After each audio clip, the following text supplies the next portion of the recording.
In 1986, John Paul II gave us a mission to build a Catholic church in Northeast Texas. Many said it couldn't be done, but today our diocese is alive and well because of you.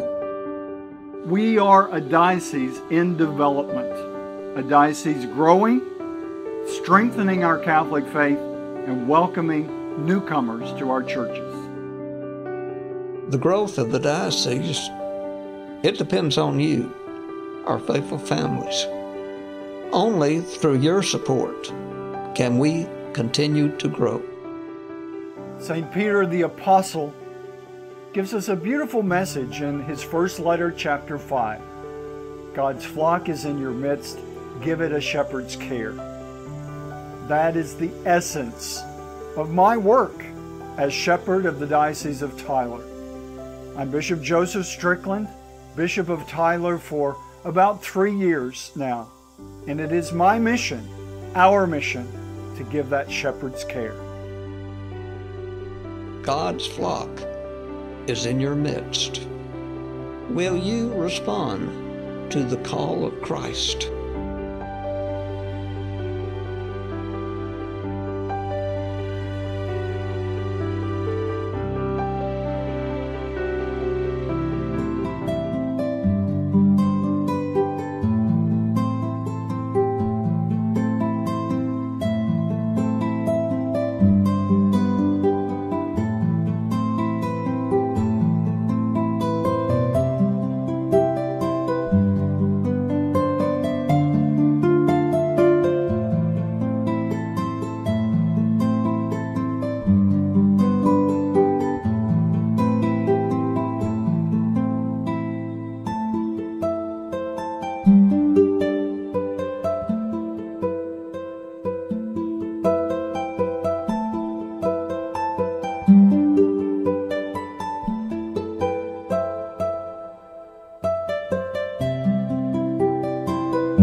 This is one of my favorite gospel passages.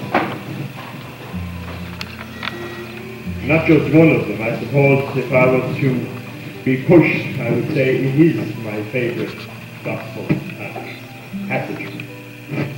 Why? Because it talks about something that I'm very passionate about. I'm very passionate about the idea and the sacrament of reconciliation. I look at the sacrament of reconciliation as a gateway to God's understanding and love. The physical understanding of that particular reconciliation is the Eucharist. But to get there, we have to be reconciled. We have to be in unity with God. You want to understand the sacraments, you want to understand what the Church teaches, then this passage of this Gospel wraps it all up for us. It is a beautiful synopsis of the mercy of God. It's a wonderful way of looking at the presence of the Father in our lives. From the very moment that we are created to the very moment of our death. This whole gospel is packaged nicely. And that is not an accident, by the way. It is put in such a way that it gives us the understanding. Even in today's world, we can still look at this passage, read this passage, and understand this passage to what it really means. It's a wonderful passage. There's analogies all over it. And I'm so, at times when I look at it, and I say to myself, here I am on a Sunday morning, and I have to do this in 15 minutes or less. I have to try to explain to you something so wonderful, so beautiful, in 15 minutes. And you are supposed to be able to get it in 15 minutes.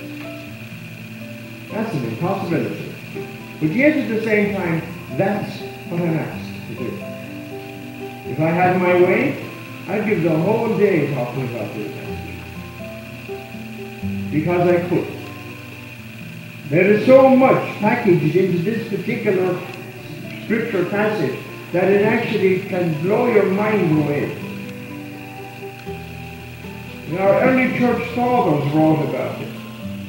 And I was reading some of their stuff during the week. And just by looking at the different complexities of what it is they have put together, it is unreal. Their synopsis, which was compiled by a professor from Belgium, he tried to join all the church fathers and what they said into one concise package. And it is 253 pages long. And he wrote at the bottom of it, I could have even put more. So today let us look at this scripture. Let us try in the little time we have to be able to pull an understanding out of it. Cyril of Alexandria said that the prodigal son and the brother are the Jews and the Gentiles. The Gentiles, they were all one family at one stage, and of course what happened is they broke up. One family went one way and the other family went off to another. The famine. They all went with God, by the way. But through a life of sinning and false gods, they end up in a famine. A famine, of course, is spirituality. It's a famine away from God. And they are so hungry for God that they will even listen to the devil to eat that food. The pods belong to the swine, is the food for the devil. When we look at it then from our perspective, what are we looking at? Is the food of the devil our secularism? Is the food from the devil giving us little tidbits that are right, that we accept as being right, and then we fall away from the church because this seems right? It's enough to fill us, but not completely. But the devil keeps giving us the wrong side of it. And we keep taking it. Why? Because we're hungry. And then a famine comes. Something shocks us. Something brings us to our knees. Just like the prodigal son was brought to his knees in the realization that the food that he was getting was not feeding him, was not making him whole, was actually causing him pain. In our same way, in a real sense, that's what's happening to us too. When we find something shocks us into the understanding of God. And then we become to realize something. You know, we're not worthy of God's presence. Just like the son wasn't worthy. Because he turned his back on his father. In our understanding, those who leave and separate themselves through sin do the very same thing. They turn their back on the Father. But of course, the beauty about all this is, where is the Father? We hear in the story, of course, the Father looks for the Son. He doesn't just forget him. Oh, forget it. Let him out of here. He's no good. We don't need him anymore. He's the one who made his choice. Let him live it. He doesn't say that to him. But he stands on a hill. And how do we know he stands on a hill? If you read the Gospel, he doesn't say he stands on a hill. It says he saw his son from a long way off. Well, you try doing that from a hollow, and I guarantee you it ain't going to work. As Augustine would put it, if he was standing in the hollow of the ditch or underneath, and he tried to look out against that hill, the hill would block his view. The world blocks his view. He doesn't want him to see over the horizon. For fear that he catches sight of his son. Not for the father, by the way, but for the son might catch sight of the father and make him come back to his son. And of course, that's when we try to take that into our consideration again. You have God stands on the hill, looking out over towards us, hoping and praying that you will come back to him in the sacrament of reconciliation. Come back to me. I am here. I have not turned my back on you. You may have turned your back on me by sinning and by doing the things that are not good for you. But come back to me. I want you. I'm not forcing you to come back to me. I let you go. When you wanted the property, here, take it, go. But come back to me. And when you come back to me, I will give you a place that you can stay. I'll restore you to who you are. Cyril of Alexandria, and also, if I get this guy's name right, Ephraim, the Syrian, also said that the return to the Father's house is the returning to the church. Is returning to God's love. Brings the person back. And that's why he puts a fine robe on him. He is brought back into the fold of who he is. He puts a ring on his finger and a sandal on his feet. Of course, that also tells us that he is the sonship of the Father. What a wonderful gift that is. No matter what his son has done, he has turned his back on his father. He has went away, and now he comes back, and he's sorry for what he has done. He says, I am not worthy to be your son. I have sinned against you and against him. And his father takes compassion on him. Baptism. When you were baptized, you were called a child of God. No matter what you do, no matter where you go, no matter which church you go to, you are still belong to God. Because you are a child of God. When you walk away from him, he wants you there. He stands on that hill and is constantly looking out to see you silhouetted against the world, making your way back to the presence of God. And when you come back in, he is there ready to embrace you, to return you, and to put you back into the position to where you were when you were baptized. And then we hear about the fatted calf. He kills the fatted calf. The crucifixion of our Lord Jesus Christ, which completes the understanding of gift and celebration. Christ is crucified. at the command of his Father, so that we may be able to celebrate the return of the prodigal son.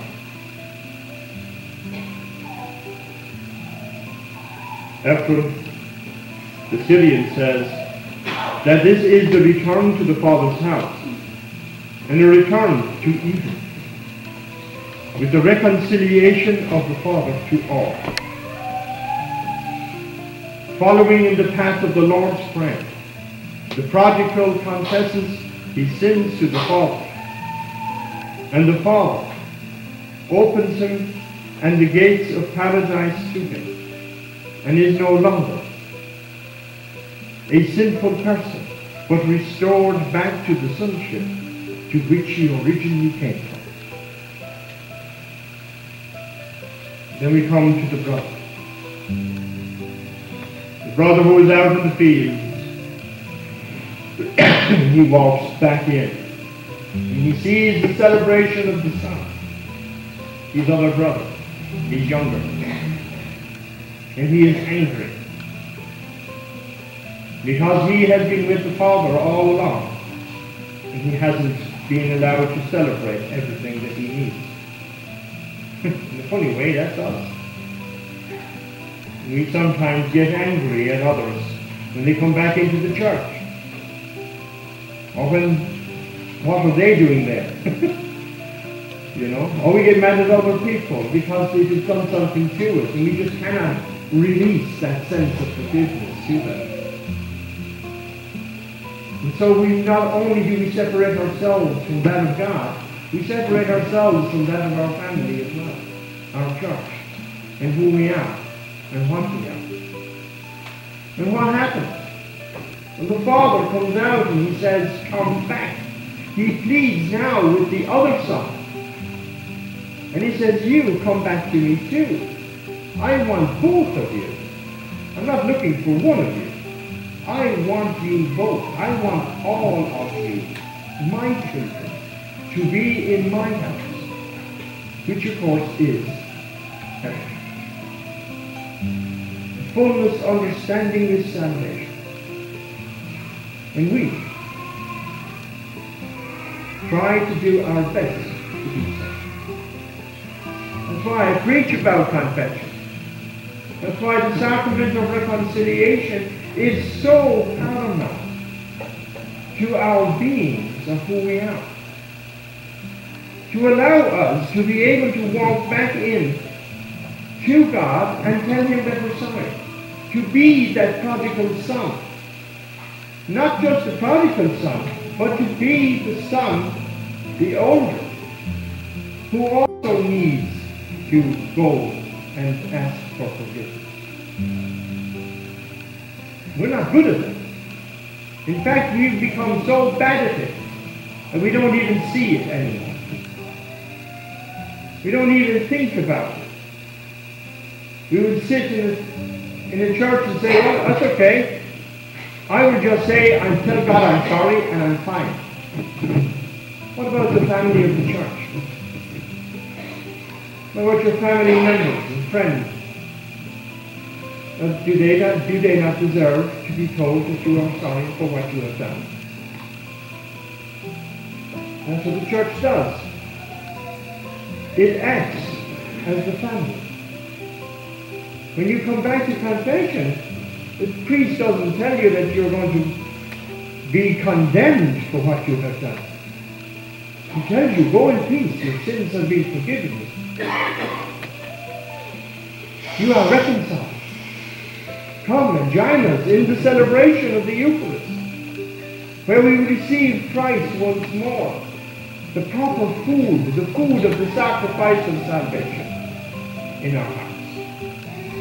And then what happens? We're supposed to go out.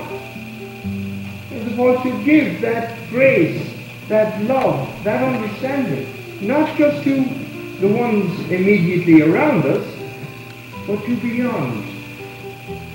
To each and every person within our community, to be the example of grace for each and every person, so that they too may see in you the love of God. and want a part of that love. And for them to be able to come back and come to the church and say, I need forgiveness. So today let us pray. And we may be able to do that. We may begin again the new life in Christ. In the name of the Father, and the Son, and the Holy Spirit.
En 1986, Juan Pablo II nos dio una misión. La misión de construir la Iglesia Católica en el este de Texas. Muchos dijeron que no se podía hacer, pero hoy está viva y gracias a usted. La misión de la Iglesia Católica en esa diócesis es una misión de familia. Cada persona, los viejos, los jóvenes, los sacerdotes, el obispo, no es posible solteros al vivir Cristo. Necesitamos la familia de la Iglesia, la comunidad. Soy su obispo, Monseñor Joseph Strickland, de la diócesis de Tyler, y esa es una oportunidad a vivir nuestra fe en nuestra casa. A veces podemos sentir, especialmente aquí en esa diócesis, que pues no es mi familia, porque posible tengo solamente un año o unos años, pero cuando llegué, especialmente en la fe católica, es su casa, es su vida, es su amor. Necesitamos su apoyo en su hogar, en su iglesia. Esta es nuestra oportunidad. Esta es nuestra misión. El rebaño de Dios está entre ustedes. ¿Responderá usted al llamado del obispo?